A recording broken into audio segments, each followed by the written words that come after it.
গানের অনুষ্ঠান হয় না সারা রাত মাইক বাজাইয়া? এই সারা রাতের মাইকের অত্যাচারে হাসপাতালের রোগীদের কষ্ট হয় কিনা? সারা রাতের গানের অত্যাচারে বাসা বাড়িতে বৃদ্ধ শিশুদের কষ্ট হয় কিনা? রোগীর কষ্ট হয়, বৃদ্ধের কষ্ট হয়, শিশুর কষ্ট হয়। এই সারা রাত মাইক বাজানির অত্যাচারে সর্বস্তরের মানুষের কষ্ট হয়। এইগুলি হালাল নয়, হারাম। এগুলি হালাল না হারাম? এরকম হারাম কাজ যেমন ভাবে অন্য লোকে তোমার সাথে করলে তোমার পছন্দ হয় না, এরকম হারাম কাজ তুমিও অন্য লোকের সাথে করতে পারো না। এটাই তোমার কাছে তোমার পরিবেশের সর্বলোকের প্রাপ্য। যদি এদের প্রাপ্য পরিশোধ করতে পারো, তোমার দ্বারা সমাজে শান্তি প্রতিষ্ঠা হবে। সমাজের প্রতিবেশীদের এই সমস্ত প্রাপ্য যদি তুমি পরিশোধ করতে পারো না, তুমিই হবে সমাজের অশান্তির 1 নম্বর কারণ।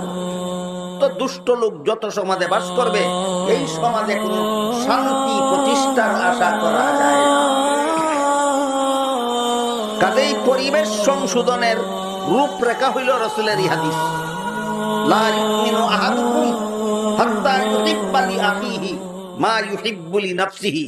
তোমাদের কেউ ততক্ষণ পর্যন্ত ঈমানদার হতে পারবে না যতক্ষণ পর্যন্ত অন্য লোকের যেই দুর্ব্যবহার তুমি পছন্দ করো না, সেই দুর্ব্যবহার যতক্ষণ পর্যন্ত অন্য লোকের সাথে তুমি বন্ধ করবে না, ততক্ষণ পর্যন্ত তুমি মুমিনের মতো মুমিন হতে পারবে না, ততক্ষণ পর্যন্ত তুমি মুসলমানের মতো মুসলমান হতে পারবে না।